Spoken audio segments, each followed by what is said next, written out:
여러분 안녕하세요. 2027년도 보건 임용 대비 첫 수업을 시작하고자 합니다. 여러분 만나서 반갑습니다. 여기는요. 저를 아는 얼굴도 계시고 저를 모르는 얼굴도 계시네요. 근데 모르는 얼굴이 조금 더 많네요. 왜냐면 저를 좀 알고 계시는, 즉 다시 말해서 좀 직강 때 오셨던 분들은 사실 작년에, 작년이라는 건 이제 12 월을 얘기하는 거예요. 정말로 거의 전원까지는 아니고 한두 분은 이제 떨어지셨으니까 거의 전원이 합격한 이런 해여서, 사실 지금 여러분들께 제가 이제 오픈 클래스를 하는데 지금의 얼굴은 좀 모르는 분들이 조금 더 이제 많이 있는 것 같습니다.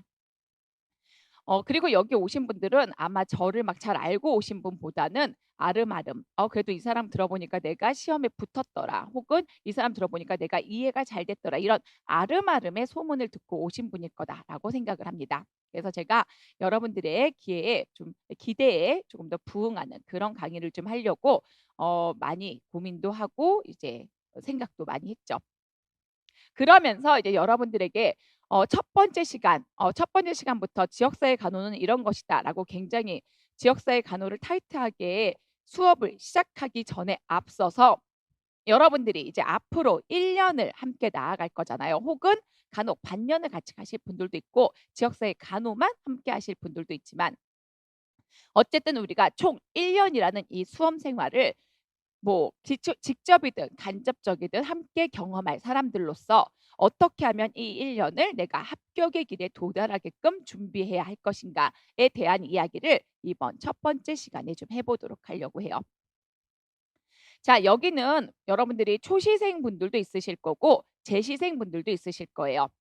자, 그리고 저는 좀 여러분들에게 직강에 조금 한두 번이라도 와 보셨으면 좋겠다, 이런 마음을 가지고 있어서 본의 아니게 일요일에 강의를 오픈하게 됐습니다. 예, 물론 이 토요일이면 더 좋았을 텐데 제가 좀 신청을 늦게 했더니 토요일에 강의장 사용이 좀 녹록치 않아서 일요일에 강의를 하게 되었지만요. 그럼에도 불구하고 제가 주말에 강의를 하게 되는 이유는, 여러분들이 인강을 듣더라도 시간이 허락할 때, 이게 꼭 1 월이 아니어도 상관없어요. 2 월이든 3 월이든 혹은 모고가 시작하는 해이든, 모고 때에는 거의 이제 주말에 강의를 하게 될 거거든요. 여러분들이 지방에, 물론 제주도까지는 제가 비행기표가 많이 드니 가격이 많이 드니까 그렇게까지는 요청을 못 드리지만, 지방 다른 곳에 살아서 어느 정도 대중교통으로 올 수 있는 시간의 범위 내이다 그러면 한 번쯤은 꼭 여러분들이 좀 직강에 참여해서 여러분들의 어떤 실력이나 상태, 그리고 마음가짐, 이런 거를 좀 저에게 알려주는 그런 시간을 좀 가졌으면 좋겠다. 왜냐면 저도 여러분들을 자세하게 한 분 한 분 알아야 여러분들에게 정확하게 합격할 수 있는 그 방향성을 제시해 줄 수 있기 때문이다라고 이제 생각을 해서, 그래서 주말에 저는 강의를 오픈했고요. 여러분들도 미리 저한테만 알려주시면 자료를 준비해 놓을 테니까 인강생 분들도 한 번쯤은 이제 직강에 와 보는 그런 시간을 가졌으면 좋겠다라는 게 제 첫 번째 이제 요청의 당부 말씀입니다. 왜냐하면 실제로 제가 여러분들을 보는 것과 그냥 인강으로만 가볍게 여러분들이 저를 보는 거는 제가 여러분들을 파악하는 데 있어서 조금 더 차이가 나긴 하더라고요. 물론 직접 못 오시고 줌으로도 우리가 좀 가끔씩 만나게 될 거거든요. 줌으로 만나서 여러분들에게 이제 이것저것 이야기를 해 드릴 수 있지만, 실제 모고를 한번 풀어 본다라든지 아니면 인강을 여러분들이 들을 때 여러분들의 눈빛, 여러분들의 어쨌든 10 시간 정도를 수업을 혹은 6 시간에서 10 시간 이상을 수업을 같이 듣게 될 때 여러분들의 태도, 학습력, 요런 것들을 제가 관찰하고 여러분들의 학습에 있어서 합격하는 방향으로 좀 도움을 드릴 수 있는 그런 계기가 됐으면 좋겠다 해서, 먼저 인강을 당연히 여러분들이 인강을 들으시는 것도 괜찮지만 한 번쯤은 주말을 활용한 직강에 참여하는 것, 다 그냥 여러분들에게 직강에 한 번 오는 것 정도는 다 여러분들에게 공개해서 오픈해 올 수 있도록 오픈을 해 둘 테니까 여러분들이 좀 참여하셨으면 좋겠다. 이게 저의 첫 번째 당부입니다. 이유는 단 하나예요. 직강 선생님들이 이제 벌써 몇 년째 대거로 붙으시는 그런 현상이 있고, 물론 인강생들도 다름아름 붙죠. 총 합격자 수는 인강생이 당연히 많죠. 인강분들이 많이 이렇게 직강분들보다 더 많이 들으니까. 하지만 퍼센트별로는 직강은 거의 뭐 80% 그리고 어떤 애는 진짜 100%막 이렇게 합격하신 그런 애가 있기 때문에 혹은 뭐 70% 이렇게 합격률을 보이기 때문에 저는 가급적이면 여러분들의 얼굴을 한 번씩 봤으면 좋겠다. 자, 이렇게 먼저 이제 직강에 대한 좀 소개를 5분에 걸쳐서 여러분들과 했고요. 자, 이제 본격적으로 첫 수업을 하려고 하는데 첫 수업은요. 자, 내가 보건 임용을 준비하려고 한다. 도대체 선생님 어떻게 준비해야 돼요? 그리고 저는 어쨌든 선생님이 빨리 공부를 시작하라고 해서 1월부터 강의를 수강해서 1월부터 공부를 시작했습니다. 물론 간혹 이 강의를 3월에 들으시는 분도 있고 5월에 들으시는 분들도 있어요. 하지만 전혀 상관은 없어요. 무슨 말 빨리 시작하면 좋다는 말은 초시생분이나 아니면 마음을 다 잡지 못하거나 본인이 좀 흔들릴 수 있는 이런 사람들에게 빨리 하라고 하는 거고요. 내가 마음만 진짜 독하게 먹었다. 이러면 5월에 시작하셔도 되고 7월에 시작하셔도 되기 때문에 이 강의를 언제 듣더라도 그 시점에 맞춰서 내가 그때 수험을 시작한다면 어떻게 하면 내가 수험에 임하는 자세를 갖추게 될지 우리 같이 한번 얘기해 보는 것으로서 마음을 다 잡았으면 좋겠다. 이런 마음으로 수업 첫 시작 시 유의점에 대해서 같이 한번 이야기를 해보려고 해요. 자, 여기 유의점은요. 제가 이제 학습 간호라는 표현을 썼어요. 그러면서 여러분들이 합격하기 위해선 어떻게 해야 되느냐. 자, 사정, 진단, 계획, 수행, 평가를 해야 된다는 거죠. 자, 사정, 진단, 계획, 수행, 평가는 뭐죠? 우리 간호학의 간호 단계예요. 그렇죠.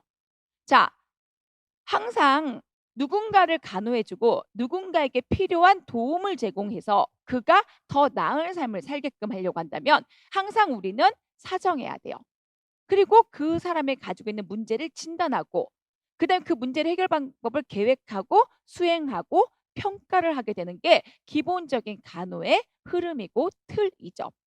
여러분들이 우리가 간과한 것 중에 하나가 뭐냐면 남은 우리가 문제점을 파악하기 위해서 직접적인 간호 과정을 잘 수행하면서도 본격적으로 나에 대한 간호 과정은 제대로 수행을 하고 있지 않다. 이게 제가 느낀 여러분들의 공부 방법 중에 하나다라고 봐서 이제 본격적으로 여러분들이 1년 대 공부를 시작한다고 하고 사실 1월이라는 개념은 시작의 개념이고 틀을 잡는 개념이잖아요. 이렇게 틀을 잡을 때 내가 여지껏 사용했던 틀의 방식인 사정, 진단, 계획, 수행, 평가의 틀로서 여러분들을 스스로 진단하고 스스로 문제점을 발견하고 스스로 합격을 위해서 어떻게 하면 문제를 해결할 수 있을지에 대해서 그 해결 방안을 좀 찾으면 좋겠다라고 봐서 여러분들에게 이렇게 기출 문제가 아니라 학습 간호에 대한 내용을 가볍게 얘기하려고 해요. 자, 1교시는 여러분들에게 어떻게 하면 1년간 여러분들이 합격의 길로 나아갈 수 있는지에 대한 노하우를 전수해 주는 시간이기 때문에 정말 마음 편하게 들으셔도 된다라는 거죠. 자, 제가 이렇게 여러분들에게 사정, 진단, 계획, 수행, 평가다 이런 간호 과정을 학습 간호를 통해서 목차를 먼저 제시했고요. 자, 그러면 사정을 하라고 했어요. 이제 세부적인 내용을 들어가야 되겠죠. 도대체 선생님, 제가 어떻게 공부해야 되나요? 라고 물으시는 분들이 많으신데 정작 내가 알고 있는 많은 도구들은 하나도 활용하지 않는 분들이 많으셨어요. 그래서 이제 저는 이제 여러 개도 좀 이따 나오겠지만 이제 여러분들 제가 사실 수강생을 막 많이 광고하지 않는 이유 중에 하나는 여러분들을 정말 한 분 한 분 상담을 좀 해 드리려고 해서 제가 최대한 여러분들과 좀 많은 시간을 좀 나눠 보려고 해서 여러분 제가 수강생을 좀 많이 물론 뭐 여러분들이 안 오시는 것도 있지만 그 외에도 별도로 광고를 하지 않는 이유는 저는 개별 한 분 한 분을 좀 맞춤적으로 어떻게 하면 합격으로 이끌어 드릴까 요걸 좀 많이 전략을 짜고 고민하고 싶어서 그런 부분도 있고요. 자, 그러려면 자, 제일 처음에 보세요. 사정을 해야 되거든요.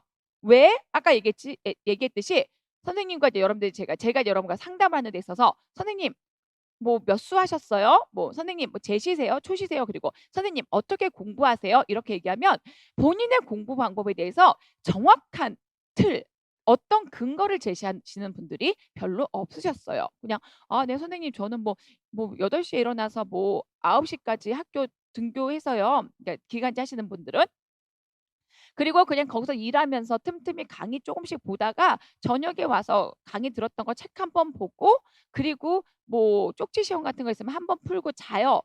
그렇게 해서 그냥 강사님의 강의를 1 년간 열심히 따라갔어요. 그런데 왜 저는 고득점으로 혹은 1 차도 붙지 못하는 걸까요? 자, 뭐죠? 예, 그런 분들이 은근히 많으세요. 뭐죠? 자기에 대해서 한 번도 사정을 해 보지 않았다라는 거죠. 사정이라는 건 자기의 장점과 단점을 명확하게 알아야 돼요. 특히 학습에 관련된 부분에 있어서. 그런데 그 어떤 사정도 하지 않고 그냥 막연히 학원에서 저 강사 들으면 좋다더라. 뭐 소문을 듣고 저한테 예를 들어 오셨다. 그래서 그럼 한번 들어볼까? 그냥 강의는 한번 듣는데 저 사람 발음도 명확하고 뭐 막히는 부분이 별로 없고 시원시원하게 강의하네. 그냥 잘 들려.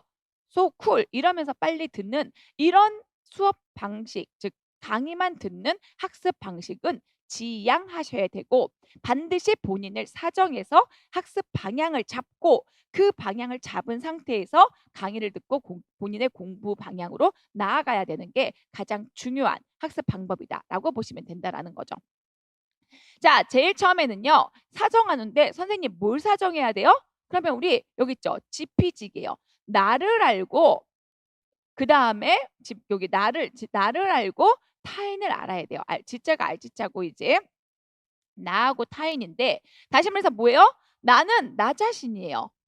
그리고 타인은 뭐예요? 임용 시험이란 말이에요. 자, 그러면 어떻게 돼요? 1 번 나를 알아야 되는 거죠. 여러분들이 오늘 이 강의를 다 끝내고 나면 항상 이제 복습을 하실 텐데 복습을 할 때 제일 처음 복습을 어떻게 하느냐? 나를 한번 돌아보라라는 거예요. 막연히 그냥 지역사회 공부했으니까 1 페이지 지역사회 간호, 지역사회 간호, 지역사회 간호의 역사 요렇게 공부를 하시는 게 아니라 진짜로 나를 한번 돌아보시는 거예요. 왜? 제가 그래서 조금 일찍 시작하자고 한 거죠, 공부를. 왜? 정확하게 나의 문제가 나와야 정확한 학습 방향을 가지고 정확하게 합격이라는 목표. 특히 뭐죠? 고득점 합격인 거죠. 올해 여러분은 아시겠지만 초이신 분들은 모를 수도 있어요. 저점과 최상위 점수가 굉장히 편차가 커요. 10점 이상이 의외로 굉장히 많단 말이에요. 한 80%의 선생님들은 선생님 이번에 시험이 굉장히 어려웠어요. 뭐 선생님이 40점, 50점 이렇게 40점만 넘으면 공부하라고 했는데 저는 그거보다 더 못 봤는데요. 이러신 분들도 있어요. 하지만 정말 하라는 대로 모든 것을 다 해내신 그런 선생님들은 10몇 점 이상의 합격점으로 2 차를 준비하고 계시는 분들이 제법 되신다라는 거죠. 그 말은 뭐예요? 제일 첫 단추를 어떻게 끼웠느냐에 따라 다르다라는 거예요. 첫 단추는 뭐라고요? 나를 알라고요. 이런 시간이 결코 된 시간이 아니라고요. 자, 그러면 선생님, 그럼 저에 대해서 뭘 알아야 돼요? 한번 A4 용지 같은 거 한 장 꺼내 놓으시고 한번 고민을 해 보세요. A4 용지 한 장 꺼내 놓으시고 여기 제가 좀 이따 체크리스트 하나 드리긴 하지만 일단 나의 실력을 한번 돌이켜 보세요. 한번 나라는 사람이 어떤 사람인지 고민을 해 보는 거죠. 학습적인 부분에서 성격 이런 것들은 학습에 도움이 되는 성격 이런 건 돌이켜 보는데 일단 나란 사람에 대해서 보세요. 나는 공부한 지 몇 년 됐지? 나 3년 된 것 같아. 나 5년 된 것 같아. 왜냐면 직장을 다니면서 공부하시면 5 년도 금방 가요. 절대 이상한 게 아니에요. 아니면 나는 초시야. 막 이러신 분들이 있으시죠. 이러면 좋아. 나의 공부 기간은 그래도 이게 아니면 공부 기간을 이제 약간 줄이시는 분들도 있고 늘리시는 분들도 있는데 사실 진짜로 그냥 나 혼자만 보는 거니까 정확하게 책을 그 순간부터를 공부 시간으로 라고 보란 말이에요. 그러면 나는 학부 졸업하고 병원에 한 5 년간 있었지. 그러다가 5년 이후부터 그 기간제를 하면서 공부를 하기 시작해서 한 정확히는 3년 반 정도 된 것 같아요. 근데 기간제를 하면은 3년 반이어도 한 1-2 년은 빼야 되는 거 아닌가? 그러더라도 그냥 3년 반으로 잡으시라고요. "선생님 이게 뭐가 큰 의미가 있어요?" 라고 물어보실지 모르겠지만 그래야 내가 얼마만큼 그 누적된 시간만큼 얼마나 내가 실력이 어떻게 누적되고 있는지 이런 결과의 감이 나온다라는 거죠. 그래서 근데 이거를 여러분들이 혼자 못 하시면 상반기에 저와 상담을 통해서 이런 여러분들의 자신을 돌아볼 수 있는 시간을 좀 가져 보도록 할 거예요. 자, 나는 그래서 선생님 저는 3.5년 정도 된 것 같아요. 병원에서 한 5년 반 근무하다가 한 6 개월 정도는 그냥 병원 근무하면서 책을 살짝살짝 보다가 본격적으로 그다음에 그 병원을 퇴직하고 1년 공부하고 그다음은 기간제로 들어가서 공부했어요. 이렇게 어쨌든 3.5 년을 공부한 것 같아요. 본인의 한번 자신을 돌아보고 그런데 나의 실력은 어떤가요? 나의 실력은 상중하 중에서 한번 체크를 해 보세요. 자, 나의 실력은 상인가 중인가 한가. 상인가 중인가 한가는요. 사실 공부를 좀 해 보신 분들은 기출 문제를 풀어 보시면 알아요. 잘 풀리면 당연히 상이겠죠.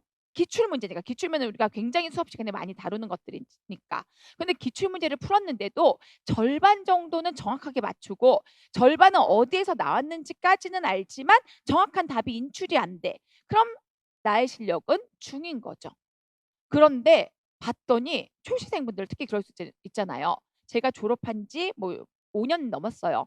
그런데 그 사이에 다른 쪽에서 근무를 해 가지고 사실 간호학과는 거의 거리를 두고 살았다가 이번에 보건교사로서 한번 다시 살아보고 싶어서 공부를 다시 시작하게 됐어요. 그랬더니 기출문제 저는 초시여서 풀어보라고 해서 한번 기출문제를 풀어보려고 노력을 했는데 그런데 하나도 못 풀겠어요. 아니면 하나도까지는 아니고 왜냐면 기본은 주니까 한 30% 정도밖에 못 풀겠고 나머지는 솔직히 잘 모르겠어요. 한 50% 이상, 한 30% 미만 요 사이는 왔다 갔다 하는 거죠. 상은 거의 7, 80% 이상 이 정도를 문제의 정답을 찾아낼 수 있는 수준이라면 나의 실력은 상중하 어디에 놓을 수 있는지가 판가름이 된다는 거죠. 왜 내가 나의 실력을 먼저 체크해야 되느냐? 나의 실력에 따라서 공부 방향이 완전히 달라져요. 근데 저는 정말로 선생님들이 자기 실력을 잘 모르시는 분들이 많더라고요. 그러니까 특히 예전에 이제 저는 사실 강의 시작하면 요렇게 초반에는 이렇게 한두 번밖에 안 와요. 그러니까 선생님들도 나 여기서 지금 한두 명 있는 데 있어서 나 굉장히 불편하네. 이렇게 뭐 이러실 수도 있지만 그분들은 항상 완전히 생초수를 빼놓고는 대부분은 거의 그 해에 붙으셔요. 이렇게 처음부터 오시는 분들은 매년 그러더라고요. 4월에 오셨던 분들도 쭉 오신 분들은 붙으셨고 막 이러셨어요. 하고 싶은 말이 뭐냐면 항상 처음에 만나면 저는 선생님들에게 제시 이상이신 분들은 기출 문제에서 본인이 어떻게 답안을 썼었는지 한번 복기본을 가져오라고 해요. 여러분들도 솔직히 다음 주 일요일에도 한번 뭐 인강 들으시는 분들도 다음 주 일요일에 한번 지금 여기 보니까 인강 들으시는 분들은 여러분들이요. 처음에 답안 복기본을 한번 저한테 보여주시는 것도 굉장히 효과적인 학습이 될 수 있다라고 그러니까 나를 아는 데 있어서 나를 아는 게 가장 중요한 1번 학습이거든요. 자 그러면 제가 선생님의 실력의 상중하나 이런 것들 그리고 선생님의 어떤 답안지의 부족함 이런 것 왜냐면 어쨌든 떨어졌으니까 답안지가 합격자의 답안지를 내지는 못한 거잖아요. 이랬을 때 떨어지는 것의 문제 분석 이런 것들을 좀 같이 해볼 수가 있다라는 거죠. 그래서 나의 실력을 가장 먼저 알아야 상인 사람들은 문제 중심, 하인 사람들은 지속적으로 교과서만 파기 뭐 요런 방향의 개별 학습 맞춤 방법이 들어가게 된다라는 거죠. 자, 그리고 근데 이게 만약에 설령 선생님 저는 굉장히 극아이예요. 저는 선생님과 상담하는 거 굉장히 불편하고 혼자 공부할게요. 저는 여지껏 살면서 혼자 굉장히 잘했어요. 그러신 분들은요. 꼭 저한테 이렇게 상담을 통해서 문제를 확인할 필요는 없지만 여러분들이 스스로가 이렇게 본인의 실력을 꼭 파악해서 나의 위치를 써놔요. 집에다가. 근데 이 정도 한번 풀어볼까? 올해는 아니면 평가원의 기출 문제들이 있거든요. 초시생분들은 그거조차 모르니까 제가 설명을 해드릴 건데 아무 기출 문제나 여러분들이 가져와서 그 문제를 한번 풀어보세요. 특히 초시생인 분들 선생님 저 작년에 시험 안 봤는데요. 그러면 제가 오늘 업로드된 자료 중에서 여기 보이시면요. 요렇게 중등 1차 보건 문제하고 중등 2차 보건 문제 그리고 국시 문제를요. 지역사회 부분만 여러분들에게 자료실에 업로드해 드렸거든요. 이 내용을 한 번쯤은 풀어보세요. 자, 이렇게 풀어보시고요. 이렇게 여러분들이 풀어보시고요. 그 다음에 나의 위치, 그러니까 나의 공부 기간, 그리고 나의 실력, 여기에 위치를 파악해 보시라는 거죠. 내가 풀었더니 하나도 모르겠어. 세상에 이런 문제들이 임용에 나왔어? 나 임용 시험 과연 붙을 수 있을까? 붙어요. 1월부터 붙을 수 있을까 아닐까 이런 걱정은 절대로 하지 마시고 하지만 나의 실력이 내가 정말 거의 못 풀었어. 이렇게 붙여 놓으세요. 그리고 그다음에 뭐예요? 나의 목표치, 상, 이 목표치까지 같이 여러분들의 책상에 붙여 놓으시라는 거죠. 내가 문제를 풀어봤더니 50%밖에 못 풀어. 하지만 나의 목표는 상이야. 상은 7, 80%의 문제를 완벽하게 소화해서 풀어내는 것. 요렇게 여러분들이 써놓으시란 말이에요. 물론 선생님 50%면 40점이란 얘기인가요? 40점이라기보다는 얼추 그쯤에 가까운 문제를 풀었으면 상이다 하다 이렇게 구분을 하라는 거죠.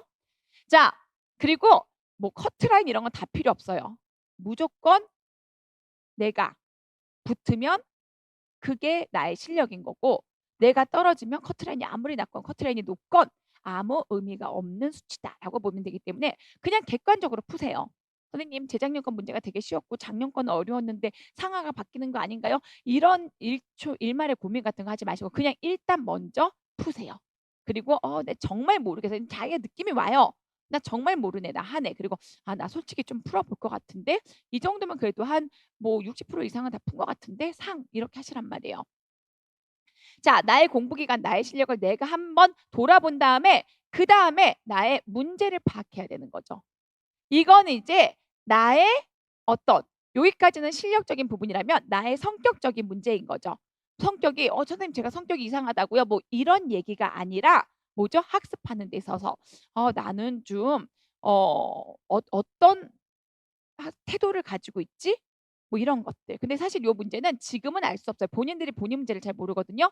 요건 점점점 공부를 해보면서 내가 집중 시간이 짧다라든지 아니면 내가 몇 시간 앉아 있으면 좀이 쑤신다라든지 아니면 내가 뭐 하루에 3시간 이상 집중을 하면은 나머지는 계속 졸면서 책상에만 앉아 있다라든지 아니면 열심히 외우지만 돌아서서는 하나도 생각이 안 난다라든지 기본 암기만 강하고 이해는 약하다라든지 이런 문제들이 있는데요. 이런 문제들은 지속적으로 내가 좀 공부를 매월 해보면서 여러분들과 재차, 3차 상담을 통해서 여러분들의 문제를 파악하고 같이 그 문제를 개선하는 방향으로 가려고 하고 있어요. 자, 그 다음에 이제 마지막으로 자, 그 다음에 뭐예요? 이렇게 지피지면 나를 아는 거잖아요. 그 다음에 내가 할 수 있는 공부량을 이런 것들을 보고 나면 내가 할 수 있는 공부량을 정할 수가 있게 되는 거죠. 이 공부량은요. 여기 계획을 세울 때 요때 이제 활용이 되게 돼요. 그래서 내가 어떤 사람인지 먼저 파악을 하는 거죠. 그래서 지피지기라고 했어요. 제일 처음에 사정에서 나를 아는 거죠. 그래서 내가 할 수 있는 분량 내에서 공부한다라는 마음으로 내가 할 수 있는 분량이 도대체 무엇인가를 찾기 위해서 내 공부 기간, 실력, 나의 공부할 때 문제점 이런 것들을 한번 돌이켜보는 거죠. 그리고 그때 한번 기출문제를 풀어보시라니까요. 풀면서 나의 위치를 상중하로도 한번 나눠보고 하지만 반드시 목표는 뭐예요? 올해 말에 상인 실력을 만들어낼 것. 요게 우리의 이제 계획이다라는 거죠. 그러면서 아까 얘기했듯이 초시, 제시, 1차 합격을 한 사람의 이런 사람에 따라서 학습 공부 방향이 완전히 달라져요. 그런데 나는 1차를 합격했었는데 나는 초시인데 그런데 합격 수기만 처음에 되게 열심히 보시고 뭔가 나와 다른 사람들 내가 할 수 없는 그런 내용들을 막 보면서 나는 이걸 따라갈 거야. 막 이러시는 분들이 있어요. 그런데 그러지 마시고 이제는 다 약간 상반기 얘기예요. 초시는 상반기 초시만의 학습 방법이 있고 1차 합격자들은요. 1차 합격자들만의 합격 공부 방법이 있어요. 요런 것들을 좀 같이 여러분들이 좀 파악해서 공부를 하면 된다라는 거죠.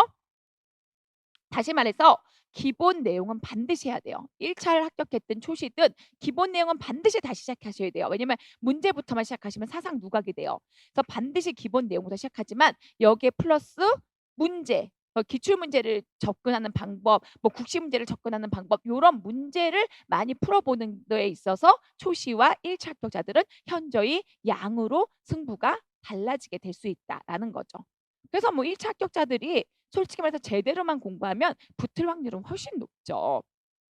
그래서 뭐 제시 그 뭐냐 다뭐 기본 기업 극간 이동이 안 되는 지역에서 시험을 보신 분들은 다시 다른 지역을 응시하기 위해서도 시험을 많이 보시고요. 그런 분들은 합격률이 굉장히 높아요. 왜? 1차 합격을 해본 다음에 그 본인에게 맞는 공부법을 시행해 봤기 때문에 하기 때문에. 근데 간혹 선생님 저는 저번에 1차 붙었는데 우연히 붙었나 봐요. 이번에 안 됐는데요. 뭐가 문제일까요? 그러면 1차 합격자의 공부법을 따르지 않은 것 같다. 왜냐면 1차 합격자는요. 훨씬 더 많은 문제의 양의 공부 내용이 들어가야 돼요. 하지만 기본 이론은 절대 버리지 않아야 되는 거죠. 이런 분들이 많거든요. 기본 이론 버리고 문제만 열심히 보고 이러시는 분들은요. 흔들려요. 1년 말쯤 되면. 그래서 지피지 치고요. 그 다음에 중요한 말이 간호와 교육학의 일상화예요. 요거를 제가 초반부터 정말 강조하고 싶어요. 자, 이게 무슨 말이냐면요. 여러분들이 오늘 내가 지역사회 간호학을 배웠어. 그리고 오늘 내가 교육학 수업을 들었어. 그럼 거기에서 나오는 용어들을 반드시 뽑아서 일상생활의 대화 단어로 사용하려고 노력하셔야 돼요. 선생님, 그게 무슨 말인가요? 예를 들면 이런 거죠. 나 계획을 세우고 싶은데 어떻게 세우지? 간호 과정으로 계획을 세우시는 거죠. 사정? 뭘 사정하지? 진단? 어떻게 진단 내리지? 계획? 어떻게 계획을 세우지? 수행? 어떻게 어떤 방법으로 수행을 하지? 평가. 이런 식으로 이렇게 일상생활에서도 내가 오늘 그러니까 꼭 사람들과 대화는 아니더라도 나 혼자 생각할 때 오늘 내가 나의 문제점을 한번 사정해 보고 싶은데 그러면 사정할 때는요. 사정하는 방법, 사정하는 내용 막 이런 것들이 다 지역사회 간호학에 있거든요. 그 내용을 떠올리시면 하는 거예요. 오늘 내가 사정한 거 수화투로 한번 분석해 볼까? 뭐 수화투 분석 지금 모르시는 분들이 있을 수도 있어요. 근데 제가 이렇게 사용하는 건 이렇게 간호학 시간에 배웠던 용어 혹은 오늘 되게 공부 안 되네. 나 지금 학습된 무력감에 빠진 거 아닐까? 학습된 무력감이 뭐였지? 정의가 뭐였지? 막 이러면서 교육학의 용어를 활용하는 것. 물론 우리 전공에서도 시험에 나온 부분이긴 하지만 요런 것들이 바로 우리가 배운 수업 내용의 용어들을 일상 생활에 녹여서 나중에 진짜 답안을 제시하거나 아니면 면접에 내용을 제시할 때 거리낌 없이 사용될 수 있도록 이런 용어를 꼭 반드시 일상화할 수 있는 것. 지금부터 오늘 배운 용어는요. 반드시 몇 개는 뽑아서 내가 이 내용은 반드시 일상생활에서 써먹어야지. 요런 자세를 좀 가지고 있으면 나중에 답안을 쓰는데 단어 요즘은 거의 정의 쓰는 게 문제에서 어마어마한 지분을 차지하고 있거든요. 그럴 때 막힘이 좀 적다라고 생각하시면 돼요. 자, 그래서 제일 먼저 여러분들에게 사정할 때 나를 사정하고요. 이제 남을 사정해야 되는 거잖아요. 그쵸? 물론 자기를 사정하고 타인을 사정하는 건데 자, 나를 사정하고 그다음에 타인을 사용하는 건데 아까 얘기했듯이 우리에게 타인은 뭐예요? 임용이란 말이에요. 보건 임용. 보건교사를 양성하는 임용 내용을 이제 우리는 타인이라고 놓고 보는 거죠. 자, 그러면 가장 근간이 뭐예요? 기출 문제죠. 그런데 이제 특히 올해 시험 같은 경우가 뭐 초시생 선생님들은 시험 문제를 잘 안 봐서 모르겠지만 제가 문제를 올려드렸으니까 한번 보시면 좋은데 기출 문제가 그 이전의 기출 문제에서는 일부만 나왔어요. 거의 뭐 30% 이 정도. 그렇기 때문에 기출 문제만 파신 분들은 고득점을 받지 못했어요. 여기서 말하는 기출 문제는 보건 임용 기출 문제만이에요. 자, 무슨 말이죠? 여기서 말하는 이 남의 기출 문제는요. 보건 임용이라 하더라도요. 보건 임용 혹은 공무원 임용 그리고 국가 고시 이 모든 것들을 어우르는 게 바로 임용 기출이자 우리가 말하는 타인이다라는 거죠. 이런 것들을 여러분 완벽하게 준비를 해 놓으셔야 돼요. 그러니까 준비한다는 건 뭐 문제를 막 완벽하게 풀어라 이런 개념이 아니라 네가 누군지 내가 정확하게 알겠다. 이런 거죠. 요건 좀 이따 또 설명을 해 드릴 거지만 그러면 보건 및 기출 문제의 문제는 어떤 문제가 주로 나오는지 그리고 어떤 분량이 어떤 과목이 시험에 나오는지 어느 정도의 범위로 시험에 어떤 문제가 나오는지 요런 것들이 여러분들이 완전히 마스터가 돼야 된다는 거죠. 여기서 말하는 임용은요. 보건 임용, 국가고시, 그다음에 공무원 다 포함한다고 했어요.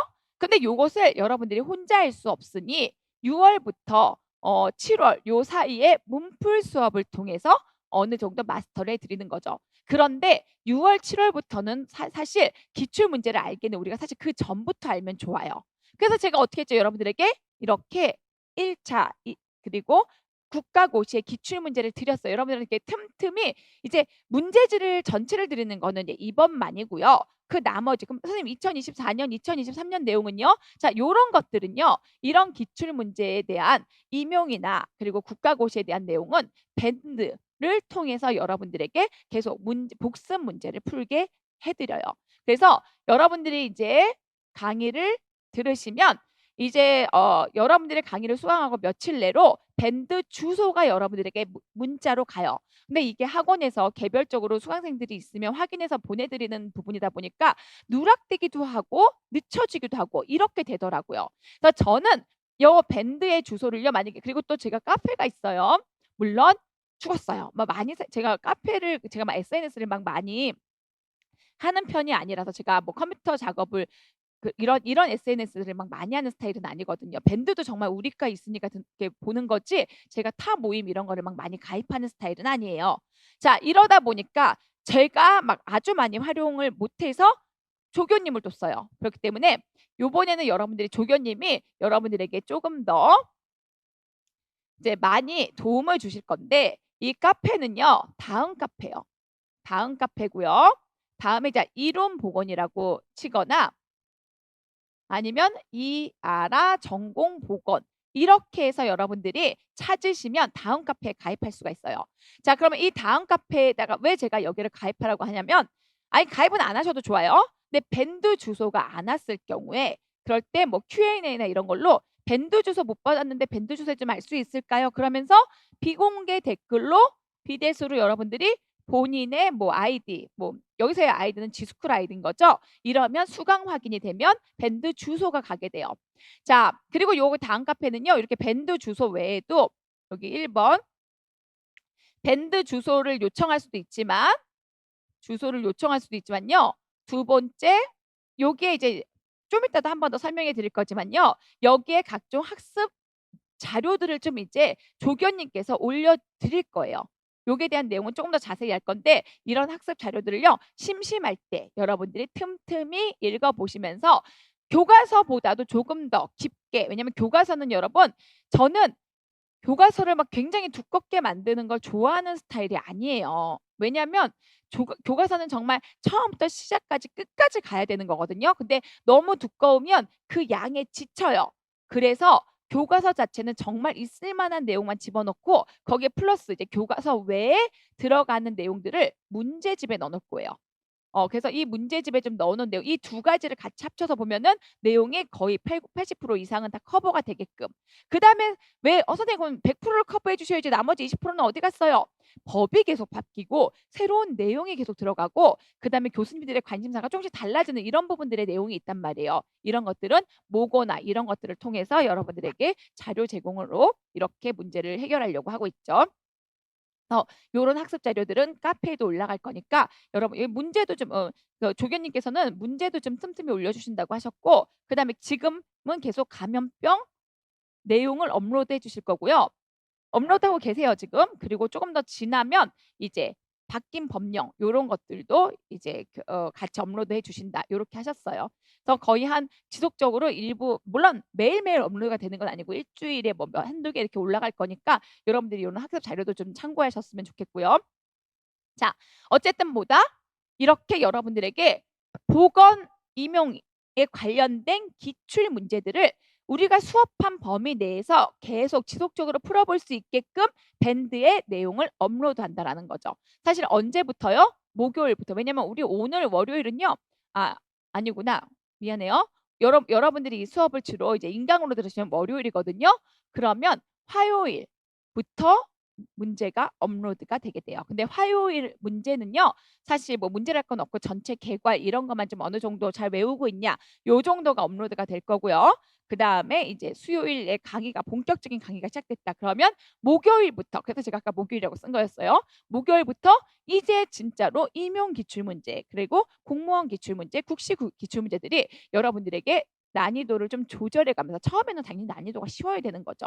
조절해 가면서 점점점 이제 문제를 업그레이드 해 가지고 여러분들에게 기출 문제를 제공을 하니까 문제를 제공하는 게 큰 의미가 없는 건 있는 건 아니에요. 여러분들은 여기서 열심히 문제를 푸세요. 그리고 어떻게 해요? 여기서 이제 상위 문제를 굉장히 열심히 풀었거나 뭐 이런 사람들에게는 제가 교재를 좀 증정해 드려요. 교재를 좀 증정하다 보니 사실 제가 교재가 좀 이번에 화요일에 나오는데 교재가 그 교재도 이제 한두 권은 화요일에 이제, 왜냐면 제가 1회 강의는 굳이 교과서 없이 오늘이죠. "오늘은 교과서 없이 수업을 들으세요."라고 얘기했던 게, 오늘 교과서가 이씨 수업을 듣게 되면 여러분들이 교과서를 이미 다 구입하실 거잖아요. 그래서 화요일쯤에 교과서가 나면 어차피 다음 주 목요일에 강의가 진행될 건데, 그러니까 교과서 강의가 이제 시작이 되게 될 건데, 이때 화요일에 여러분들이 업로드해 주신 내용이 괜찮으신 분은 한 분을 선정해서 바로 다음 날 책을 발송해 드리려고, 물론 많은 권수는 아니고 한두 권이긴 하지만 이렇게 끊임없이 뭔가 여러분에게 보상을 좀 제공해서 여러분들이 많이 참여할 수 있도록 독려하려고 해요. 재작년에 굉장히 높은 점수를 합격하신 분이 있거든요. 전국만 70점 가까이 받으신 분이 있는데 70점이 넘으셨던 걸로 기억해요. 그분은 전 과목의 책을 받으셨던 분이셨어요. 진짜 열심히 참여하셔서. 이렇게 될 사람들은요. 정말 열과 성을 다해서 학습을 하더라라는 거죠. 그러면 저도 사람이기 때문에 굉장히 많이 도와드리고 싶어요. 그래서 여러분들도 그 교재의 주인공이 되셨으면 좋겠고 그런 열의를 가지고 솔직히 상반기에만 열의를 가지시면 안 돼요. 끝까지. 사실 상반기부터 계속 열심히 달리잖아요. 10월, 9월 이때쯤 되면 보여요. 이 사람 붙는다. 아니면 자꾸 어디 도망가세요. 가지 마세요. 옆에 계세요. 이런 이제 양갈래의 길이 보이거든요. 근데 아마 이제 좀 이따 최종 합격하시면서 그 합격자 선생님들도 여러분들에게 얘기를 해드리겠지만 진짜 끝까지 남으신 분들은 거의 다 붙으세요. 거의 다. 여기 막 끝까지 막 빠지지 않고 끝까지 나오셨던 선생님들 있잖아요. 6명 막 이렇게 끝까지 다 나오셨거든요. 다 합격. 물론 이제 그 끝까지 나오셨지만 제가 좀 붙을 수 있는 지역이 아닌 지역에 쓰신 분들은 분은 이제 조금 안 좋은 결과를 안 좋은 결과라기보다는 사실 이미 예견된 결과였기 때문에 본인도 마음의 준비를 하셨던 이런 경우가 있었지만 하고 싶은 말은 진짜 끝까지 최선을 다해서 내 현재 상황을 정확하게 알고 응시하면 반드시 올해 합격하는 경험을 해보실 수 있다라는 거죠. 저는 여러분들에게 정말 약속드릴 수 있어요. 직강이면 직강, 인강이면 인강 하라는 걸 다 해내고 제가 계속 이제 하라고 하죠. 근데 제가 막 멱살을 잡고 막 채찍을 때리고 막 이러지는 않죠. 계속 선생님 이런 장을 열어드립니다. 이런 참여하세요. 그런 거에 다 참여하시는 분들은 합격하시고 불편해. 부끄러워. 나는 혼자 할 건데 왜 자꾸 저 사람들이 막 자꾸 여기도 가입하라 뭐 스터디도 하라 그러고 뭐 자꾸 뭐 특강도 오라 그러고 뭐 인강인데 직강도 한번 오라 그러고 나는 다 불편해. 이러신 분들도 물론 당연히 합격하신 분도 있지만 그거보다는 적극적으로 선생님 저 이것도 해볼게요. 저것도 해볼게요. 이렇게 하신 분들이 합격한 비중이 조금 더 높았다라는 거죠. 그래서 뭐다? 이런 문제를 본격적으로 정확하게 파악하고 밴드나 카페를 활용해서 여러분들이 주는 문제들을 떠먹여 주는 문제들을 좀 다 한 번씩 다뤄보고 선물도 받아가고 이랬으면 좋겠다라는 거죠. 가끔 커피도 이제 상반기는 되게 많이 여러분의 공부를 독려하려고 커피도 많이 뿌리고 교재도 뿌리고 막 이런단 말이에요. 자, 그다음에 두 번째는요. 국시 내용이에요. 올해 시험 보신 분들이 열의 9이 다 놀라신 이유가 단 하나예요. 왜 이렇게 국시 비중이 늘었어요? 근데 사실 놀랄 일은 아니죠. 우린 간호사니까 국시는 간호사의 업무, 소양을 파악하기 위해서 보는 시험이기 때문에 보건교사도 큰 카테고리의 간호사의 한 파트로서 당연히 정확하게 알아야 되는 이런 내용들이 많이 있는데 그 내용들도 사실 다뤄야 되는데 여러분 보건 임용 다루고 그다음에 기본 교과서 다 한 번 훑고 이러면 1년에 이렇게 주어진 일주일에 2번 주어진 시간도 굉장히 많이 부족해요. 그리고 상반기에는 일주일에 2번도 시간이 뭐 수업 시간이 많이 걸려도 어쨌든 여러분들이 따라오지만 하반기에는 정말 자기 공부를 해야 되기 때문에 수업의 양을 늘리는 게 결코 효과적이지 않아요. 그래서 뭔가 이 많은 내용을 한 번 더 여러분들에게 주입시켜 주고 싶고 여러분들도 뭔가 참여를 해야 되는데 수업 시간만으로는 활용이 다 안 되니 여러분과 뭘 하고 있다? 스터디를 한다라는 거죠. 여기서의 스터디는요. 줌으로 들어가요. 자, 제가 이제 스터디 일정을 추후에 알려드리게 될 거예요. 공지하면 그냥 참여하세요. 그리고 사실 제가 참여해 보시는 분들을 보니까 저랑 이렇게 개별적으로 인강인데 직강 한번 와보시는 분들이나 아니면 직강에 오신 분들은 좀 많이 참여하시더라고요. 왜냐면 저를 좀 아니까. 왜냐면 저란 사람이 어떤 사람이냐면 이제 먼저 좀 이렇게 조아리 창처럼 제가 좀 먼저 저에 대해서 좀 알려드릴게요. 어, 어떤 사람이냐면 그냥 여러분들이 정말 합격하기를 바래서 정말 떠먹여 주고 싶은데 수강생이 80명, 뭐 작년에는 80몇 명, 뭐 재작년에는 100몇 명 이랬거든요. 다 물론 당신 듣는 사람 있어요? 뭐 이러실 수도 있겠지만 다른 분들은 뭐 1000명 이렇게 되잖아요. 거기에 비하면 정말 택도 없지만 저는 그 80명들을 어떻게든지 떠먹여 드리고 싶어요. 그런데 저랑 접점이 없고 교류가 없으면 그 선생님이 뭐가 부족한지 뭐가 좀 개선해야 되는지 이런 걸 전혀 모른단 말이에요. 그러면 어떻게 하겠어요? 뭐 그분은 막 빨리 저한테 연락해서 하세요. 이렇게 80명한테는 다 할 수 없으니 공지를 주로 많이 해요. 근데 이제 T 공지를 하는 거죠. 막 F 공지처럼 막 "여러분 꼭 오세요. 뭐 이거 꼭 한번 들어보셔야 됩니다." 막 또 오시고 또 오시고 이런 F 공지는 잘 하지 않고 T 공지를 하거든요. "이때 이런 스터디가 있으니까 들어오실 분 들어오세요." 그러면 들어오시는 분이 있고 안 들어오시는 분들도 있고 혹은 들어왔다 나가시는 분들도 있으세요.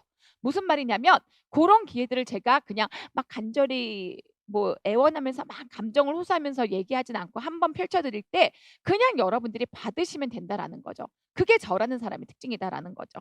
어 뭐죠? 뭐 '내가 여기 들어와서 저 사람을 불편하게 하는 거 아니야? 저 사람이 내가 여기 들어왔다고 나를 싫어하는 거 아니야? 나 뭔가 불이익을 받으면 어떡하지? 내가 대답을 못했을 때 나 무시당하는 거 아니야?' 전혀 그럴 일이 없어요. 저는 물론 워딩은 좀 셀 때가 있어요. 근데 여러분 진짜로 제가 정말 1도 나쁜 마음으로 워딩을 세게 하는 일은 없어요. 정말. 이렇게 자꾸 학습이 기억돼서 몸에서 이렇게 학습을 하면은 합격하기 어려운데 요럴 때는 워딩을 세게 하긴 하지만 그 외에는 진짜로 여러분들의 가는 방향으로 옛날에 왜냐면 저는 이제 여지껏 사람들을 굉장히 많이 봤고 저를 아는 분들은 얘기하지만 굉장히 분석적이라고 얘기하거든요. 그러니까 사람들을 많이 다뤄 보면 이 사람의 다음 길을 좀 분석할 수 있는 방향이 나온단 말이에요. 그래서 제가 여러분들에게 이렇게 줌으로 스터디를 열어 드리고요. 국시 문제를 제공할 거예요. 여기서의 국시 문제는 이제 주로 어디에 있냐면 초반에는 약간 제가 제공해 드리는 가벼운 문제부터 시작하거나 아니면 주로 초반에는 줌에서는 교과서를 보시면 교과서도 안 봤는데 무슨 국시야. 근데 교과서를 보면서 그 범위만큼은 국시종을 가볍게 보다가 5-6월 되면은 본격적으로 우리 기출 문제집 뒤에 국시 문제집이 수록돼 있거든요. 그 문제를 줌으로 같이 풀 거예요. 사실 작년에 직강 오신 분들 그리고 일부 인강 선생님들이 저 스터디를 다 같이 하셨어요. 그런데 전체 수강생들이 다 같이 하지는 않고 왜냐면 저는 공지를 했지만 들어오시는 분들은 뭔가 제가 편하신 분들만 들어오신 것 같더라고요. 저를 잘 모르시는 분들은 좀 들어왔다가 쭈삣쭈삣하고 나가시고 막 이런 분들도 계셨거든요. 그런데 결과적으로는 뭐냐? 이렇게 적극적으로 참여하신 분들은 국시도 한번 문제집에 있는 국시긴 하지만 훑어보고 그다음에 기타 문제도 다 훑어보고 이렇게 시험장에 들어갔기 때문에 정말로 올해 시험 보고 제가 합격 이렇게 해설 문제 해설을 하는데 진짜 여기 오셔 가지고 "찍은 게 다 나왔어요." 이런단 말이에요. 그런데 인강에 그냥 강의만 그냥 가볍게 들으시는 분들은 뭘 찍었지?" 이러시는 분들도 있으셨단 말이에요. 왜냐면 뭘 찍었어요. 근데 국시의 어느 부분을 자세히 꼭 A를 주시하세요. 그런데 A 이렇게 나오지는 않았어요. 이번에는 좀 옛날에는 그렇게 찍은 것도 있었지만 하지만 어느 부분에 어떤 내용들을 좀 주시하세요 이랬더라면 특히 "이게 좀 국시에 나왔습니다." 이러면 요 언저리에서 시험에 나왔다라는 거죠. 근데 올해 시험은 그렇게라도 파악을 했어야지만 했던 시험이었어요. 왜냐면 대거로 선생님들이 많이 바꾸셔서 교수님들 출제진들이. 근데 올해도 그럴 거다라는 거죠. 그래서 저도 올해 출제진들의 방향을 좀 계속 타진해서 가려고 하는 거고 이런 식으로 제가 여러분들이 지피지기 할 수 있도록 자기를 아는 거는 상담을 통해서 혹은 본인 스스로도 좀 파악해 보고 그다음에 타인을 아는 거는 임용 문제 그리고 그 국시 문제를 줌 스터디와 밴드를 활용해서 최대한 문제를 상반기 내에 많이 다뤄볼 수 있게끔 이렇게 수업을 한다라는 거죠. 자, 그다음에 이제 여러분들은요. 그러면 선생님 하라는 것만 잘 떠먹으면 되는 건가요? 선생님이 떠먹여 주는 것만 잘 먹으면 되는 건가요? 아니에요. 공부는 정말 혼자 하셔야 돼요. 그래서 여러분들이 일단 상반기에 하셔야 되는 공부는 뭐다? 교과서 공부예요. 교과서를요 여러분 정말 꼼꼼히 읽으셔야 돼요. 제가 선생님 보세요. 여기 교과서에 뭐 관료 몇 대면 여기 교과서에 있었어요." 그러면 다른 분들이 그걸 물론 제 강의를 듣지 않으시는 분들이 간혹 강의를 들으시는 분들은 사실 그렇게 저한테 얘기 안 할 거라고 얘기하시더라고요. 근데 강의를 듣지 않으신 분들이 뭐야 교과서에 있는 걸 가지고 뭐 찍은 것처럼 얘기해?"라고 얘기하지만 그게 교과서에 있었는데 "뭐 찍었어." 이렇게 얘기하는 게 아니란 말이에요. 무슨 말이죠? 여러분 정말 교과서에 있는 부분은 굉장히 꼼꼼히 보셔야 되는데 특히 폐에서 폐의 일반론이나 폐의 사정 내용 그리고 특히 폐렴 요런 부분 혹은 저는 폐암 이렇게 폐 질환들은 몇 가지 찍었거든요. 굉장히 교과서에 있는 내용을 꼼꼼히 보세요. 정말 한 줄 키워드 하나하나 꼭 확인하세요. 이렇게 얘기했단 말이에요. 하고 싶은 말이 뭐냐면 그렇게 얘기했으면 그렇게 공부를 하셔야 된다라는 거죠. 교과서 내용을 정말 처음에 교과서 볼 때 제가 이제 쭉 저는 교과서도 여러분과 같이 도 읽지만 거기 있는 내용의 문장을 하나하나 설명을 해 드린단 말이에요. 그러면 여러분들은요. 그 문장의 이해도를 높이면서 어려운 내용이니까 제가 설명하겠죠. 그 문장의 이해도는 높이면서 그 문장 사이사이에 있는 키워드들 이것을 굉장히 충실하게 보실 필요가 있다라는 거죠. 그래서 무조건 여러분들이 하셔야 되는 건 뭐예요? 교과서 중심의 공부를 하세요. 요런 것들 문제풀이는 제가 틈틈이 여러분들에게 도움을 드릴 테니까 상반기에는 이런 문제들을 좀 조금씩 맛배기로 보다가 하반기에는 이제 지속적으로 변형된 문제 뭐 이런 것들을 많이 볼 거기 때문에 여러분들이 하실 것보다 이거는 초시, 제시, 1차 합격자 모두 다 똑같아요. 교과서를 굉장히 구석구석 완벽히 보셔야 된단 말이에요. 이게 여러분들이 하셔야 되는 주어지는 과제 중에 하나예요. 그리고 두 번째 뭐예요? 누적 공부를 하셔야 되는 거죠. 자, 누적 공부라는 건 뭐죠? 누적 공부라는 건 쌓이는 거죠. 그쵸? 쌓이는 건 어떻게 쌓이는 거예요? 누적한다는 얘기는 뭐예요? 특히 1, 2월은요, 여러분. 교육학과 전공이 같이 가야 되는 날이에요. 그러다 보니까 전공에 대한 시간을 많이 할애할 수가 없어요. 하지만 3, 4월, 5, 6월까지 되면 조금 더 전공으로 비중을 높여야 되는 이런 학습법을 취하셔야 되거든요. 이때 어떻게 한다? 물론 이제 1월, 2월을 또 그렇게 해야 되긴 하지만 어제 배웠던 거, 전달에 배웠던 거 이걸 계속 누적하셔야 돼요. 그래서 여러분들이 3월, 6월 이렇게 하시게 되면 이제 어떻게 하셔야 되느냐? 첫 번째, 만약에 내가 지역사회를 오늘 공부했어. 그러면 내일 이 지역사회 공부 분량을 내일 반드시 공부 시작하기 전에 읽어보고 그 다음에 이제 오늘 분량, 어제 분량, 오늘 분량을 공부하시는 거예요. 예습은 필요 없어요. 예습은 물론 7월에 모의고사를 볼 때 요때쯤에 이제 모고를 보기 전에 예습을 하는 거지만 사실 그것도 예습이 아니죠. 이미 다 강의가 끝나고 진행되는 거기 때문에 복습이기 때문에 모든 공부는 복습 위주로 하셔야 되는 건데 그 복습을 어떻게 한다? 어제 본 거 다시 한번 보고 오늘 본 거 보고 그 다음에 한 달이 지났죠. 다시 말해서 지역사회가 끝났어. 이번에는 성인이 나가. 이럴 때 지역사회를 조금 보면서 성인의 진도를 나가고 이런 식의 누적 공부를 하셔야 된다고요. 그러면 선생님 성인 나갈 때는 지역사회도 공부해야 되고 어제 강의 들은 성인 내용도 공부해야 되고 오늘 들은 성인 내용도 복습해야 되고 이야 공부할 게 굉장히 많네요. 이게 누적됐으면 굉장히 빠른 속도로 나가요. 왜냐면 이게 지금 한 번 수업 들었죠. 어제 한 거 또 봤죠. 또 중간에 또 봤죠. 그리고 성인할 때 지역 또 보는 거죠. 누적해서 보자. 그리고 많은 양을 보는 게 아니라 그 몇 페이지씩 보는 거거든요. 이러면 선생님 이걸 어떻게 다 봐요라고 하지만 처음에 몇 달만 조금 고생하면 굉장히 빠른 속도로 여러분들이 책을 보실 수가 있게 돼요. 자, 이래서 누적 공부를 하는 것. 자, 이렇게 해서 여러분들이 사정하는 내용에 거의 3, 40분에 보냈는데 그만큼 처음에 공부를 할 때 내 자신을 알고 문제가 어떻게 나오는지 보는 게 굉장히 중요하다라는 거죠. 그 다음에 이제 진단을 내려요. 내가 이 공부할 수 있는가? 요렇게 내가 다 나를 사정해 보고 문제를 사정해 봤을 때 내가 1년간 공부하면 이 문제를 10점 이상의 점수로 맞출 수 있는 그런 실력을 높일 수 있는가? 나란 사람이 지금 아이도 키워 육아도 해야 되고 육아맘들도 있고 그다음에 직장 다니시는 맘들도 있고 일 병행 그 선생님들 계실 수 있고 여러 분야의 선생님들이 많이 있으시잖아요. 내가 이런 내 상황에서 과연 내게 주어진 시간, 내가 다른 일을 병행하면서 하는 내게 활용할 수 있는 집중력, 그리고 내가 가진 돈들, 여기서의 비용이라는 건 모든 비용을 다 합해요. 단순히 돈뿐만이 아니라 기회비용, 내가 잃는 것들, 이런 것들을 다 이 1년 안에 할 수 있는 그 정도의 비용을 내가 충분히 갖추고 있는가. 그리고 제반 환경, 아까 얘기했던 그런 뭐 여러 가지 뭐 육아나 일 이런 환경들이 있음에도 불구하고 나는 거기서 어떻게 하면 학습에 합격으로 나아갈 수 있는 그런 학습 방안을 찾을 수 있는가. 요런 것들은 반드시 내가 나의 문제점 이런 것들을 확인해야 되는 거거든요. 여기서 나의 주어진 조건과 이때 내가 이제 공부를 방해할 수 있는 문제점들이 나타날 수 있을 거잖아요. 선생님, 저 지금 임신 중이에요. 사실 임신한 선생님도 합격하셨고요. 선생님, 저 지금 아이가 태어났어요. 아이가 어려요. 특히 1살짜리 아이가 태어나신 그런 선생님들은요. 물론 이제 엄마가 많이 돌봐주고 남편이 많이 돌봐주긴 했지만 그럼에도 불구하고 아이가 합격하셨고 또 "선생님 제가 아이가 지금 초등학교 1 학년이에요." 굉장히 엄마 손이 많이 가요.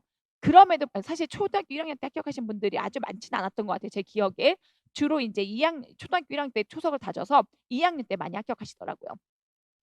네 어쨌든 그런 조건 상황에서 어떻게 뭐가 문제이고 어떻게 문제를 해결할 것인가. 여러분 해결 방안은 다 있어요. 정말 왜냐면 주어진 시간을 모든 걸 다 공부에 활용하시면 된단 말이에요. 깨어 있는 뇌를 다 공부에 포커싱 하시면 다른 일들을 서브라고 생각하시면 반드시 합격하더라고요. 이런 문제들을 해결하기 위해서 내게 주어진 이 시간과 환경을 어떻게 활용할지 이걸 이제 여러분들과 함께 진단을 내릴 때 여러분들에게 상담을 실시하도록 할 거예요. 그래서 여러분들이 아마 월요일 날에 밴드 주소가 여러분들에게 가요. 그리고 그 밴드 주소에 이제 여러분들에게 상담 신청을 받을 거예요. 물론 저는 진심으로 지금 저한테 한 수강 등록을 해 주신 분들이 한 30명 정도 되시는 것 같더라고요. 물론 아직 제가 자세히는 안 보고 이랬을 때 저는 적잖아요. 인원수가 다른 분들은 1,000 명인데. 그러니까 제가 이 30 명을 정말 케어할 수 있다라고 저는 생각하거든요. 물론 그 이상 100 명까지도 제가 케어를 해 봤기 때문에 그분들에게 저는 정말 저의 바람은 선생님들이 괜찮다고만 해 주시면 한 분 한 분 전화를 드려서 선생님들의 지금 문제 그리고 앞으로 1 년간 어떻게 공부할지에 대한 방향성을 같이 상담을 하면서 공부 방향을 좀 진행하고 싶다. 그래서 요렇게 저는 목표는 전원 상담이에요. 하지만 선생님들이 불편해하시면 절대 저는 아까 말했잖아요. 저는 T라고 그분들에게 불편하다고 하는 걸 막 감정에 호소해서 억지로 시키고 이런 스타일이 전혀 못 된단 말이에요. 불편하십니까? 알았습니다. 그렇기 때문에 저는 쪼금 더 적극적이고 그러니까 뭐 저한테 적극적이실 필요가 없지만 공부에 적극적이고 하나라도 더 하시려고 하시는 분들 이런 분들은 정말 적극적으로 도와드릴 의향이 있다라는 거죠. 그래서 진단은 상담을 통해서 함께 내려볼 거고요. 자 그다음에 계획을 세울 거예요. 여기부터가 이제 사실 메인이에요, 메인. 예 물론 사정이 제일 중요하지만 어쨌든 무형적인 것들이 많거든요. 그런데 이 계획과 수행 평가는 이제 유형적인 것들이 되게 되는 거죠. 유형적인 것들이라는 게 뭐예요? 형태로 드러나요. 뭐 목표 계획 세우기. 목표와 계획표를 이제 드디어 가시적으로 볼 수 있게 세우게 되는 거죠. 여기서의 목표는요. 합격이 아니에요. 여러분들의 인생 목표예요, 인생 목표. 자 나를 다 사정했죠. 나란 사람은 이런 사람이야. 육아도 해야 되고 직장도 다녀야 되고 돈도 솔직히 1년 공부 정도밖에 없고 가족들은 나를 많이 도와줄 수 있는 상황은 아니야. 하지만 예를 들면 육아에 있어서 엄마나 혹은 남편이 나를 일부 도와줄 수 있어. 하지만 나는 굉장히 정말 이 모든 상황을 끊어 버리려면 굉장히 합격해야 되는 열의는 많은데 나는 사실 나이가 좀 많아. 그래서 암기력이 떨어져. 이해력이 떨어져. 이렇게 내가 나를 분석할 수가 있죠. 그리고 문제를 보니까 사실 내가 문제를 좀 잘 못 풀겠어. 나의 실력은 중하 정도 되는 것 같아. 그리고 사실 공부는 되게 많이 했지만 시험을 못 보는 건 나는 시험 울렁증도 좀 있는 것 같고 시험에서 요구하는 포커스를 좀 잘 못 찾을 때도 많아. 선생님 이런 분들은요. 정말 자기 자신을 계속 돌아봐야 돼요. 지금 이 모든 얘기는 다 제가 저를 향해서 얘기하는 거거든요. 막 뜨끔뜨끔 "나도" 막 이러실 수 있지만 제가 그 누구도 포커싱해서 얘기하는 게 아니라 제 자신을 통해서 얘기하는 거예요. 그러면 어떻게 돼요? 그런 사람으로 내가 평생 살 수는 없잖아요. 왜? 시험을 준비하려고 하기 때문에. 그럼에도 불구하고 나는 그렇지 않은 합격할 수 있는 사람의 형태로 내가 변형돼야 되기 때문에 그러려면 어떻게 된다? 목표와 계획을 정확하게 세워야 된단 말이에요. 여기서의 목표는요. 다시 한번 얘기하지만 단순히 합격하는 목표가 아니에요.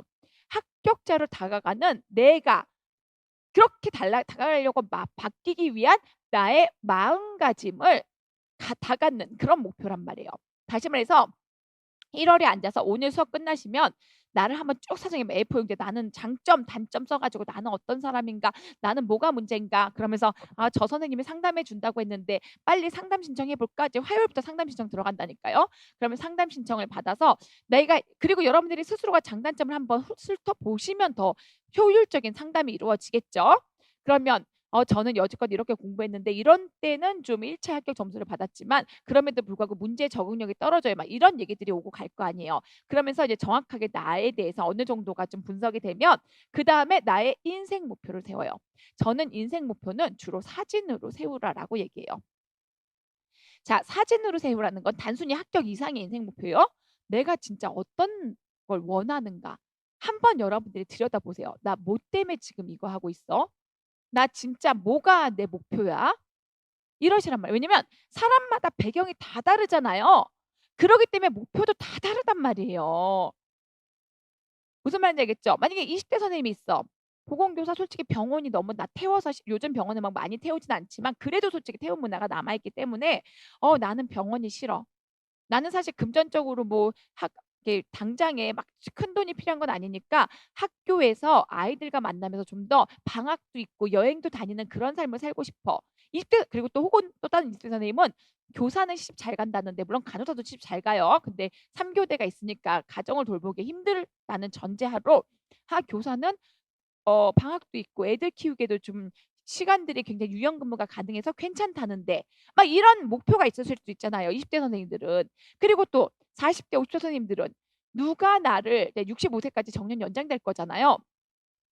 누가 나를 65 세까지 써 줘? 병원에서 여러분 65 세까지 일하면 허리 관절 다 나가요. 그러니까 그렇기 때문에 65 세까지 남의 눈치 보지 않으면서 점점점 수당은 올라가고 이렇게 호봉이 올라가죠. 그다음에 끝나고 나서도 어쨌든 큰돈이든 적은 돈이든 연금을 계속 수령하면서 남은 인생을 간혹은 기간제 연금 받으시면서 기간제 또 하시는 분들도 계시더라고요. 기간제 다시 하면서도 내가 업무도 하면서 돈도 편안하게 쓰면서 이런 삶을 한번 살아보고 싶은데 이런 삶을 위해서 사실 50대 공부 시작하시는 분들도 있어요. 저는 절대로 그런 결정이 잘못됐다고 생각하지 않는단 말이에요. 제 주변도 보니까 50대 합격하셔 가지고 지금은 교사는 60 세긴 하지만 10 년간 남의 눈치 안 보고 막 그러니까 뭐 280 에서 320 받는다고 하셨나 호봉이 높아 가지고 음 더 받으시는 분들도 있으셨어요. 근데 그분이 그러셨어요. 공부 몇 년 하고 뭐 몇 년 근무하고 이랬더니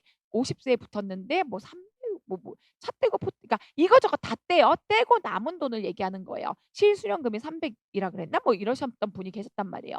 그렇기 때문에 여러분 제가 하고 싶은 말은요. 이런 사진으로 인생 목표를 잡으세요. 제가 늘 여기서 저를 가지고 예시를 드는 건 제가 요런 이미지 트레이닝으로 이 목표를 달성하려고 굉장히 노력했던 사람 중에 하나예요. 여기서 이제 약간 또 이제 저에 대한 얘기를 쪼금 하자면요.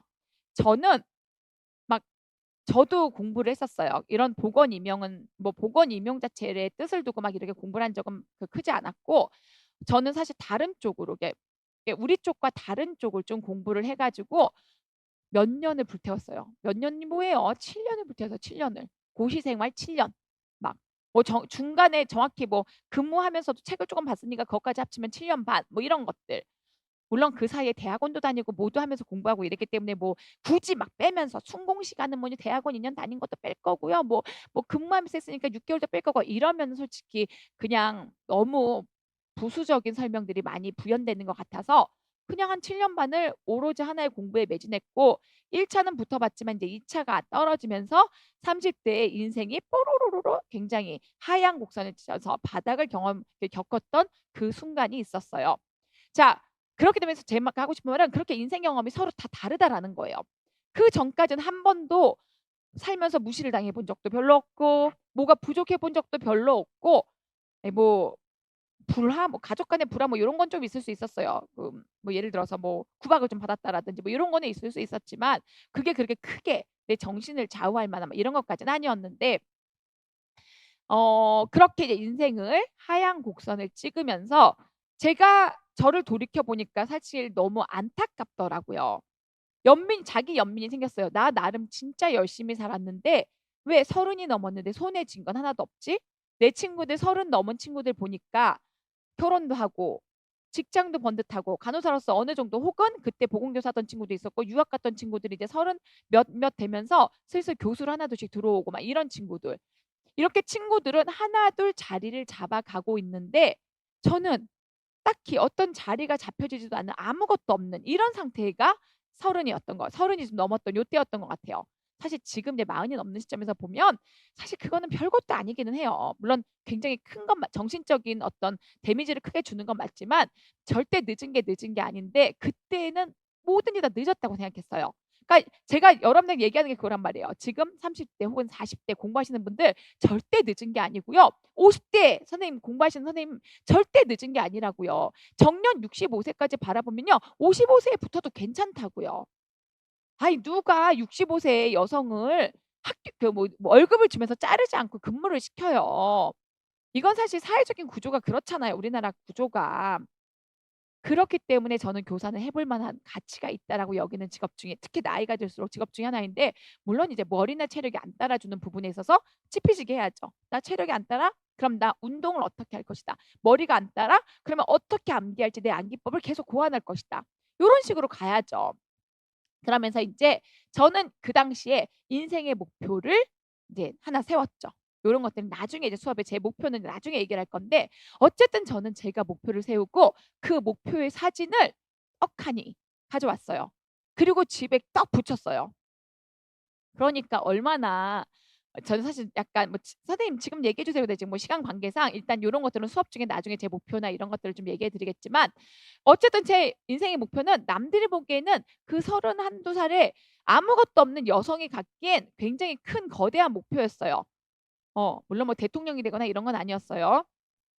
그러니 사실 그때는 사람들이 '쟤 뭐야.' 물론 그런 목표를 막 남들한테 보여주진 않죠. 근데 어쨌든 뭐 왜냐면 그 얘기를 나중에 저희 남편한테 했더니 그게 그리고 또 이제 결혼하고 나서도 제 목표를 막 집에 자꾸 붙였더니 "너 뭐야?" 막 나한테 이러긴 했거든요. 하지만 저는 이렇게 이미지 트레이닝을 하기 시작한 거예요. '나는 이 정도에 도달할 거야. 이걸 반드시 갖출 거야.' 계속 그런 이 목표로 이미지 트레이닝을 했더니 '저기에 필요한 게 뭘까? 내가 그러면 지금 뭘 해야 되지? 그러려면 내가 감수해야 되는 것들은 뭐지?' 이런 게 무의식적으로 자꾸 생기고 거기에 응당 나를 맞추기 위해서 부족한 것도 감수할 수가 있었다라는 거죠. 그래서 제가 이 얘기를 몇 년 전부터 사실 많이 했거든요. 그래서 한 선생님은 진짜 아이를 사랑하시는 분이 계세요. 물론 다 사랑하지만 아이가 여러 명이었는데 그래서 그 선생님은 이제 같이 상담을 하면 아이 이야기만 하면 굉장히 슬퍼하시는 거예요. 왜냐면 내가 몇 년간 공부했는데 아이들을 제대로 돌봐주지 못하고 내가 굉장히 미안한 엄마로서 이렇게 사는 것 같다. 그래서 제가 그 선생님한테 인생의 목표를 설계하세요. 선생님의 인생에 정말 장기 목표도 있지만 단기 목표부터 지금 설정하세요. 왜냐면 아이들만 생각하면 자꾸 눈물샘이 자극이 되니까. 그래서 그 선생님은요. 사진에다가요. 여행을 가는 그러니까 해외로 굉장히 비싼 해외 뭐 리조트면 리조트 뭐 올란도 막 디즈니 크루 막 이런 거 뭐 이런 것들 이러면서 자기와 아이들이 같이 그 물론 이렇게 아이가 뭐 6명 있고 이러진 않아요. 음. 아이들과 그 리조트에 가는 그런 사진을 찍어서 붙여 놨다고 하시더라고요. 왜냐면 다 왜냐면 항상 돈도 그렇고 시간도 그렇고 왜냐면 나는 공부하는 엄마였으니까 시간도 그렇고 남편한테도 항상 미안하고 내가 공부하느고 일도 안 하고 이러고 있는데 물론 그 남편분은 너무너무 좋으셔서 이렇게 마님 그 공주처럼 모셔 주시긴 하셨지만 그럼에도 불구하고 미안했기 때문에 이렇게 이루어 보지 못했던 굉장히 비싼 크루즈 여행 이런 것들을 사진을 이제 찍어 놓고 공부가 안 되거나 애들 생각이 날 때는 저걸 보셨다는 거예요. '내가 지금만 참으면 내년 여름방학에는 내가 빚을 내서라도 혹은 겨울방학에는 빚을 내서라도 저 크루즈 여행을 간다. 이렇게 계속 마음을 다잡으시면서 진짜 뭐 무슨 일이 있어도 모의고사 보러 오시고 늦어도 오시고 잠깐 와서 평가라도 받고 가시고 막 이러셨단 말이에요. 그리고 그야 굉장히 차석인가 이런 걸로 합격을 하셨는데 이렇게 여러분들이 인생 목표를 먼저 세우세요. 그리고 그것을 이미지화시켜서 여러분들의 책상 위에 딱 붙여 놓으세요. 현재 나의 수준, 오르고 싶은 목표, 그리고 내가 단기 목표든 장기 목표는 사실 뭐예요? 보건교사잖아요. 내가 보건교사 가운을 입고 학교에 있는 사진을 붙여 놔도 괜찮아요. 그런데 그 정도로는 동기부여가 안 된다. 그럼 말했잖아요. 내 자식에게 감정이입이 굉장히 크게 된다. 그러면 아이들과 함께 굉장히 즐겁게 노는 모습. 혹은 내가 굉장히 지금 내가 너무 후질근하다. 막 공부하느라 제가 너무 망가졌어요. 나 커리어 우먼으로 내가 성장하는 이런 모습 이런 것들을 인생 목표로 붙여 놓으시라는 거죠. 그다음에 실천 가능한 계획표를 짜시는 거예요. 가능한 계획표는 굉장히 구체적으로 짜셔야 돼요. 물론 몇 시간에 10 페이지 본다 이런 내용은 아니고요. 공부는요. 범위로 짜셔야 돼요. 오늘 내가 지역사회 간호의 이해 파트를 끝낼 거야. 그러면 그러면 내가 실제로 활용할 수 있는 시간을 다 짜보는 써보는 거죠. 활용 시간. 아침에 등교할 때 준비하는 시간. 내가 만약 학교를 다닌다는 전제로 학교에 도착해서 아이들 만나기 전까지의 뭐 1시간. 뭐 일찍 학교를 갔다고 해볼게요. 그리고 학교에서 점심 먹기 전까지 아이들이 나한테 주로 언제 많이 오는지. 사실 쉬는 시간에 많이 오고 수업 중에는 좀 덜 오잖아요. 그럼 쉬운 수업도 나를 공부하는 시간으로 좀 뽑을 수 있겠네. 점심시간. 점심을 먹지 말아야 되나? 진짜 두 분의 선생님이 실제로 점심까지 안 먹으면서 점심시간에 공부를 하셨어요. 막 위험 막 진단서까지 제출하면서. 그리고 둘 다 그러니까 한 분은 올해부터 1차 좀 기다리고 계시니까 2차 기다리고 계시고 준비하죠. 그리고 또 한 분은 몇 년 전에 경남 합격하셔가지고 진짜 지금 보건교사로 잘 근무하고 계시거든요. 이렇게 이 모든 것들을 구체적으로 짜서 내가 공부할 수 있는 시간을 최대한 뽑아서 거기에 대해서 계획표를 세워보는 거죠. 공부 방법 이런 것도 다 같이 이제 세우게 될 거고요. 이 부분은 상담할 때 조금 더 구체적으로 어떻게 계획표를 세울지에 대해서 이제 여러분과 같이 얘기를 하도록 할 거예요. 그리고 자, 그 다음에 이제 이렇게 계획을 어쨌든 학습 목표를 세우고 계획을 세웠어요. 계획표를 작성했죠. 그럼 어떻게 돼요? 수행을 해야 되는 거죠. 수행을 할 때 두 가지 방법이 있죠. 1번 내가 혼자 공부하는 방법, 2번 스터디를 활용하는 방법. 당연히 이 두 가지를 병행하는 사람들이 많고요. 뭐 각자 나 혼자 공부하는 사람들도 많아요. 자, 나 혼자 공부할 때 가장 중요한 거 나와의 약속은 반드시 지켜야 돼요. 자, 그게 뭐다? 계획 분량은 무슨 수를 써서도 반드시 당일에 해소해야 되고요. 만약에 선생님 저 계획 분량이 맨날 넘쳐요. 계획은 이만큼 세웠는데 맨날 3분의 2밖에 공부를 못해요. 그럼 뭐예요? 내 능력에 지나친 범위 내에 계획을 세운 거죠. 일주일 정도 해보고 아니면 계획을 수정해야 돼요. 내가 할 수 없는 양의 분량은 절대로 세우시면 안 돼요. 할 수 있을 양큼 그리고 휴식까지 충분히 집어넣은 양만큼을 세우셔야 돼요. 그리고 혼자 하기에 좀 부족해서 저는 뭔가 누군가 장의존적으로 저를 좀 끌고 가줘야 돼요. 스터디를 했다. 그리고 뭐 저도 이제 스터디를 짜드리거든요. 거기에 스터디에 같이 참여한다. 여기 재작년부터 짜드렸는데 재작년에도 거의 6분이 스터디에 남으셨나? 그중에서 한 분 빼고 다 붙었고 스터디를 했던 분들은 그리고 작년에가 바로 지금 1차 스터디에 참여하셨던 분들이 물론 다 붙지는 않았지만 끝까지 남으신 분들은 대거 붙었어요. 거의 그 스터디에 계신 분들이 한두 번 빼고 다 붙었다고 보시면 되거든요. 왜냐하면 지켜오시는 분들이 스터디 참여하고 인강 계시는 분들도 계속 연락하시는 분들이 스터디 참여하고 막 이러시더라고요. 자, 이러면서 만약에 근데 선생님 스터디 하니까 제가 너무 스트레스 받아요. 이 범위를 반드시 학습하지 못하겠어요. 그러면 당연히 비건장하죠.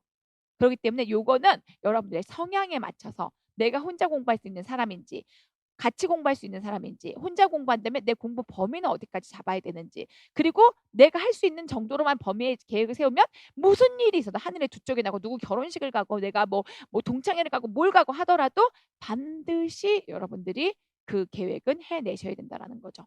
그리고 이제 마지막에 평가인데요. 평가는요. 7월부터 생각하시면 되거든요.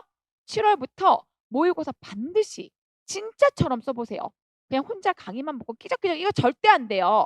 모의고사 답안지에 진짜 실전처럼 시간 내에 문제를 다 풀어보고 그다음에 어떻게 해요? 채점까지 다 받아보세요. 물론 인강 선생님들은 제가 한 2번 정도 채점을 해드리고 직강 선생님들은 거의 매일 채점을 해드리거든요. 말했잖아요. 인강으로 한 2번 받은 거 채점 끝나서 나 채점 받을 기회가 없다? 직강 오세요. 물론 선생님 와도 돼요. 물론 인강 끊고 직강을 매일 오면 안 되지만 한두 번은 괜찮다니까요. 그래서 반드시 내 자신을 정확하게 객관적으로 평가하는 시간을 갖춰야 돼요. 내가 글씨는 지저분한지 아는지 용량은 채우지 못하는 거 아닌지 헛소리를 쓰는 스타일인 건 아닌지 키워드를 다 빼놓고 있는 스타일인 건 아닌지 아니면 시험 때 문제 파악을 못하는 스타일인지 나의 문제점을 파악해야지만 여러분들이 본격적으로 시험에 합격 궤도에 오를 수가 있다는 거죠. 그래서 저는 가급적이면 이 한 장을 출력해서 자 여러분 책상에 붙일 거 많아요. 내 실력 상인지 한지 요것도 하나 써놓고 내 목표 이것도 붙여놓고 그 다음에 내가 어떻게 공부할지에 대한 주의점 이런 것들은 책상에 붙여놓으세요. 이 주의점을 책상에 붙여놓을 때 체크리스트가 있거든요. 뭐 체크리스트 아주 가볍게 여러분들이랑 보면서 이제 잠시 이제 휴식을 가질 건데요. 아까 얘기했듯이 사정 이거 매일 저녁에 해보는 거예요. 하루 종일 공부하고 기출문제 오늘 내가 공부하기 전에 좀 봤나? 아니면 기출문제가 아닌 날은 대목차를 좀 훑어봤나? 아니면 이제 대목자를 훑다 보면 나중에 대목자를 또 암기하라고 하거든요. 암기가 좀 어느 정도 됐나? 그때그때에 따라서 매일매일 나 여기다 이게 포스트잇 딱 붙여요. 그다음에 오늘 했으면 체크. 못 했으면 이제 체크 못 하는 거고.